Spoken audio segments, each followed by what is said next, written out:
Hi, everyone. Thank you for attending. I'm Kate Moss, and I'm representing the Academic and Special Libraries section of NYLA. We're hosting Suz Massen. Suz, thank you so much for being here Hi, today. everyone. Suz is the Associate Chief Librarian for Access at the Frick Art Reference Library of the Frick Collection in New York City, which is so great. We can't wait to hear about your collections. Suz has a degree in Information and Library Science from UAlbany and a degree in Art History from Hunter College in New York. And she enjoys visual dictionaries, out-of-date science texts, and vintage etiquette books. And she says she wants to be not just a librarian, but a super librarian, which I love that you said that. I thought that was so cool. So I think we all should aspire to be super librarians. So Suz, I have just a few questions to ask you today. We talked about this a little bit before the call started. I was going to ask you what a typical day is for you, but as I understand it, things are not very typical for you right now. Yes.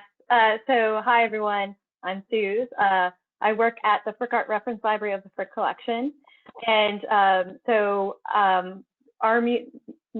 basically my institution is a library and museum together. So I work at the library portion of the institution, and then we have a counterpart museum, which some of you may be familiar with. So we're part of a broader institution called the Frick Collection. Pre-COVID, a typical day would be we would open the reading room up. We had regular reading room hours that were just drop-in hours. Anyone could stop by and request items for our collection. But then we had our COVID closure, which we're still closed for COVID. But another thing that's going on is we're actually in the middle of a renovation project, preparation for upcoming renovation project. So just be aware of that. So a typical day, there is no typical day anymore. We're getting ready to move to a temporary location for probably around 3 years for when we're under construction. You can learn more about that by going to the frick.org website. And under the press release, we have a press release that just came out recently talking about our temporary location, which was called Frick Madison, which was going to be located nearby our current location, which is on 70th and 5th Avenue, 71st and 5th Avenues. We're going to move to 75th and 5th Madison Avenue, which I don't know if everyone's familiar with the Met Breuer building, which used to be the Whitney Museum of American Art, that was designed by the architect Marcel Breuer. We'll be moving into that building as our temporary location while our current site is under construction. So I'm in the office now a couple days a week, going through things. We're packing up the reading room and breaking things down. And at the same time, we're still striving to provide services to our researchers and also to our staff, providing scans of materials from our collections, but also answering research questions that come in via email. So the team I work with closely in the access area has been really great to work with to get all these things done, because a lot of it's very intricate parts that have a lot to do with timing. So yeah. Yeah, I mean, everybody's going through some very atypical situations right now, but you guys sound like you're especially dealing with it because you have the move on top of the COVID. So that's wild. Yeah. I really appreciate your time today. Could you talk a little bit about the unique characteristics of your library's collection and services, and maybe even mention one or two favorite things in the collection that you have? Sure. First of all, I should have said at the beginning, everything I'm saying today is my personal opinion. It doesn't necessarily represent my institution, so just be aware of that. But I will be happy to talk to you about our collections. The Frick Art Reference Library was founded by Helen Clay Frick, who's the daughter of Henry Clay Frick, who founded the museum we're associated with. Her dates are 1888 to 1984. So she was very involved with the library up through even the mid 80s when she passed away. And the core collection tends to focus on art of the Western tradition, so mainly the Americas and Europe, from the beginning of the Christian era, the 4th century Common Era, to around 1950 World War II era. So if you're looking at artistic movements, we're going to cover everything from Christian art up through modernism. So it's a broader scope than the objects in the Frick collection itself.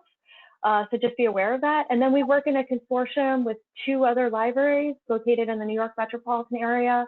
We work with the library of the Museum of Modern Art and the library at the Brooklyn Museum.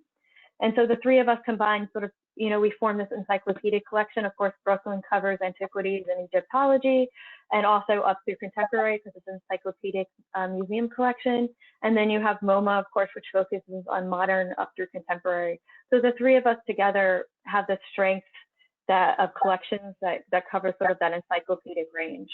Our collection is varied. About 25% of it is unique items that can't be found anywhere else.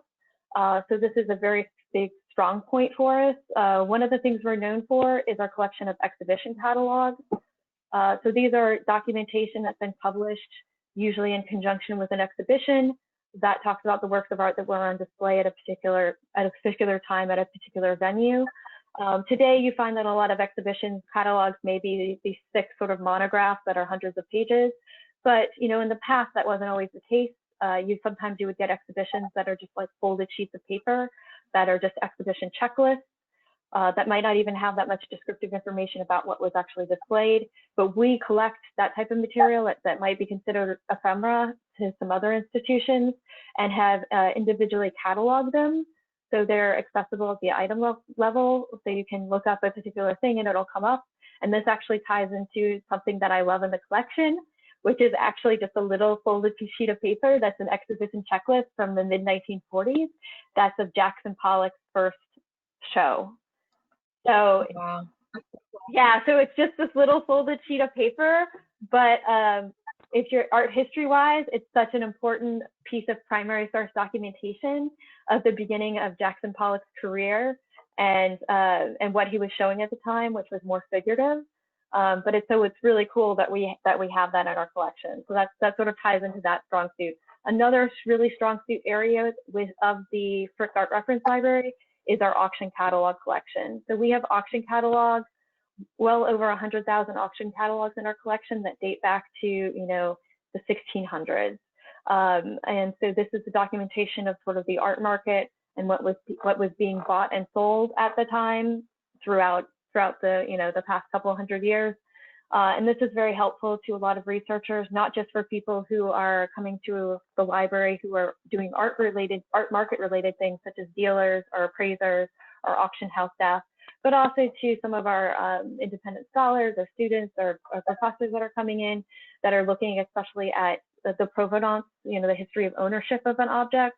A lot of this, you can track in some of the older auction catalogs. They might have a handwritten annotations that not only indicate the price things sold for, but also, if you're lucky, the last name of a buyer, because buyer information tends to be one of the hardest things to track down in sort of the chain of provenance if something's sold. So this is another specialized area of our collection that is heavily used by many of our researchers, but also by our staff. So. Well, that ties in really well to my next question, which is about your clientele. And you've already kind of partially answered it, but I'm sure you've met some really interesting people, in the art world through your works. Mm-hmm. So maybe you could talk about that a little bit. Sure. To use the Frick Art Reference Library, we're free and open to the public. When we're open physically, of course, we're not open physically right now, so we're existing online. But we do answer research questions to anyone who's interested. It's a free of charge service. So that if you go to frick.org and click on the research section, there will be an option to ask a question. So you can submit your questions that way, and we'll get back to you as soon as possible. It's a little slower right now just because of COVID-19. So our staff isn't in the office every day. We have a swing shift where certain people are in certain days and others are in other days. And basically the only requirement if you physically come to use our collections is to be 16 years old currently. So this allows like a broad amount of people to use our collections. So of course you get the curators that coming in from our staff. You get curators from other institutions. You get artists coming in to do research for art projects they're working on. We get lawyers who are doing provenance research. There's still a lot of World War II restitution work going on. So many years later, this is still something that quite a few people come into our library and have used our library in the past to work on these sort of issues. And then we get, of course, undergraduate students, graduate students, instructors and professors. So we get really anyone. We even get just art lovers who are just interested in art, so they come and visit us and want to look at some books or learn more about the Frick family or the Frick collection as an institution. So we get a little bit of everything, and we get typically when we're open to the public before COVID-19 and before this move we're having to a different location, a temporary location for the duration of our renovation project. Typically, we usually get about 6,000 visitors a year who come through the doors just of the library section of the Frick collection as an institution. Thank you. So what kind of outreach or partnerships does the Frick or does the Frick Art Library or you personally do with other institutions? You mentioned how you were tied in with some other institutions in New York, but are there other partnerships or outreach work that you do to make the collection more well known? I mean, obviously right now we're telling people about it, but what other kinds of things do you do for outreach and partnerships? Mm-hmm. That's a good question. We're always working on it. I would say outreach is always a work in progress, especially when you're working at an institution that has multiple different types of functions. So, we have the museum galleries, but then we also have the research library. It's working closely with our colleagues throughout the institution, looking at outreach and especially programming as a form of outreach. I personally, I feel like whenever I go to any sort of art related event, I'm, representing the Frick in some way. So lots of times I'll go to events that relate to research that's done at the library, because one of my favorite things as a librarian is to see the results of the research that people come through my doors to do. So it's really great to be able to help somebody conduct some research or find some information, and then go on the opposite side and go to their gallery and see the exhibition that was the result of the research they did, or go to an auction and see a work of art that's on auction that you helped somebody find information about. So that's what I find really satisfying, and it also gets you out in the community that you're serving, and lets them know that I'm not just a face behind a desk in the reading room, but I also go out and circulate and communicate and find out what people like about us, even what they don't like about us, and sort of act as an agent for the library in that sense. But we also do a lot of outreach through public events. So in the past, before COVID-19, we worked closely with the education division of our institution, who does a lot of teaching in the galleries with the curatorial department. And we did Frick First Fridays, which is we'd be open free on Friday evenings with educational programming. And we tied into that event, and we actually had librarians go over with books from the library to answer questions as people had, but also to show books that related to what was on display at the time, and to let people know that the library existed. We also have pencils, so the pencils are very popular. We have old-fashioned Frick Art Reference Library pencils that we also give out. So we partner a lot with our colleagues in different areas of the institution, and that's the thing. And we also, the library, even before COVID-19, we started doing webinars once a season to sort of prepare for our eventual move to a smaller temporary location. And then, of course, when COVID-19 hit, all of our programming moved to an online format.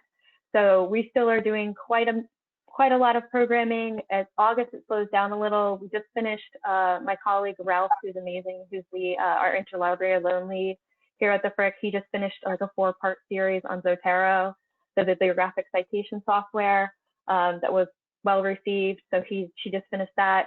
And our August programming coming up is we're actually doing a Meet the Author discussion with Robert Edsel, who's the author of the book The Monuments Men, which talks about what was going on with the protection and recovery of treasures looted by the Nazis during World War II.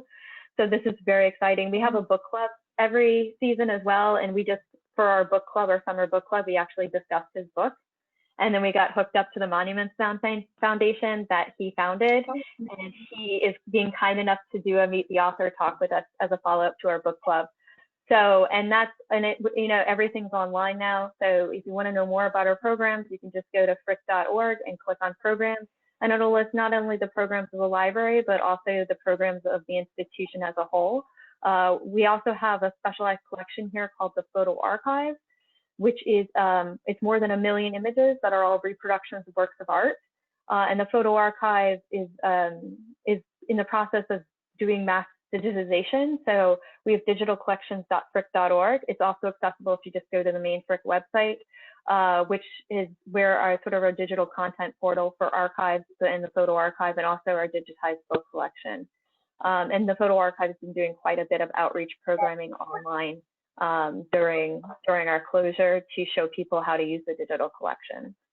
So yeah, so there's a lot going on all the time.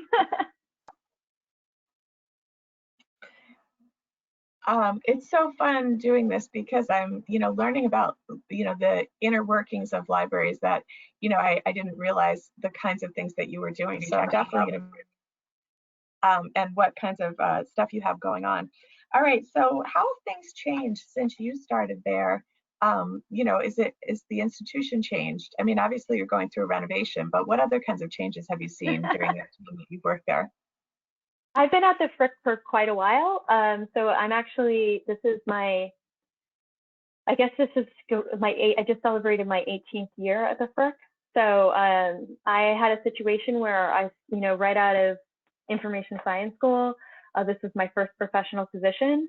And I was lucky enough to be at an institution, and some of it was also just timing luck, to be able to sort of grow at this institution. So my job is not the same as what I was originally hired as.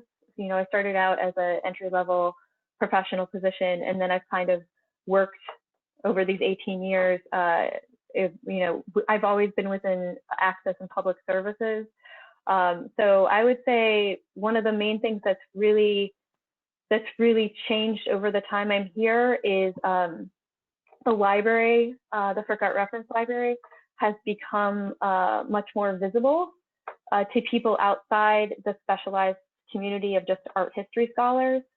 So it's definitely one of the things that myself, since I've been overseeing access services, which has been about 10 years now, and my crew, my team that I work with, is to really do this sort of outreach that we just discussed in the last question, do this outreach to really reach audiences that normally wouldn't know about us, and not only to reach them, but to make them feel comfortable coming and seeing us.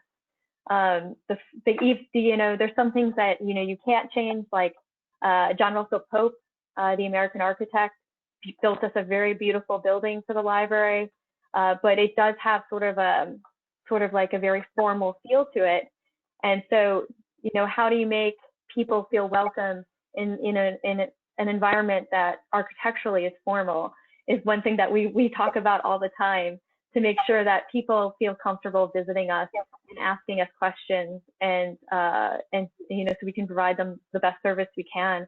And so that, you know, because part of my job is like helping people. It's a good part of my job, but also part of my job is learning from people.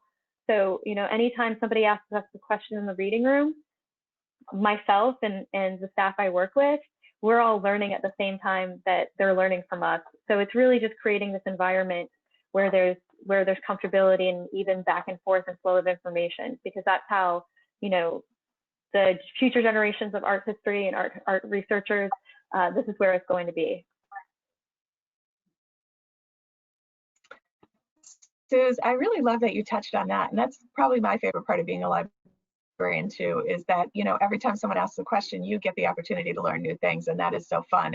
And being in that art world, I'm sure that your depth of knowledge of art is just, you know, increased so much over those 18 years. Could you talk, I know you said you're only speaking for yourself and not for the institution, but could you talk about what you personally think would be changes that you would like to see in the future of the institution? I think a lot of them are already happening. I mean, one of the things that's really happening is the Frick is looking at the future and where it's going in the future, and once again creating an environment of inclusivity by with this renovation project, increasing access to not only the library but to the whole institution. And it's just, that's, to me, that's really the important thing, is to make sure that everyone knows they can come and see us as much as possible. So yeah. That's a great answer. Well, thank you so much for your time. It was such a pleasure talking to you. We do have some questions from the audience. I think Becky's going to be asking us, but thank you. Hopefully I can answer them. Thank you for asking questions. Yeah, we actually, at the moment, we don't have any questions, so I'm going to give this like just a couple moments. If anybody wants to pop a question into the question tab, we will happily pass them along. I will happily pass them along to Suz and Kate and see if anybody has questions. You can pop them in, so we'll just wait a second. Until we have a question, I have a question, if it's okay for me to ask. I know you talked about inclusivity, and you talked about the breadth and scope of what the Frick covers. But I wonder if there's any attempts to decolonize the collection, or to, sort of, embrace some other cultures and, different perspectives. I'm sure that it is, because that's on everybody's mind right now. I wonder if you could talk about that a little bit. Well, I don't right now. I mean, everything's on the table and up for discussion. Of course, like everyone else, we're having these discussions here at the Frick as an institution. So, this is something that's being discussed, especially within collection development. So I don't have a definite answer for it, but it is something that is being discussed. Yeah. All right, we have a couple of. Oh, sorry, I didn't mean to cut you off, Kate. Go ahead. Okay, Becky, so we have four questions now. What is the hardest part of your job? The hardest part of my job. I would say one is time management, because I do a lot of different aspects. So, besides managing a staff, a team, I'm also like working in the reading room. I'm like, I just told you I'm going to be packing boxes after this. So there's a lot of variety of tasks I'm doing. So time management, to make sure each task has enough time to do it, is one. I would say another thing is, I've been a manager for about the last 10 years, and managing staff in a very thoughtful way takes a lot of time. So that's something I spend a lot of time on, and I wouldn't say it's necessarily the most difficult, but it's one of the ones that's most challenging sometimes. And it's the reward of working with, managing staff and working with staff, it far outweighs any sort of challenges, or, but I would say that's one of the things for me when I became a manager. It was a really, management skills was a strong learning curve for me. But yeah, and I'm constantly learning new things about it.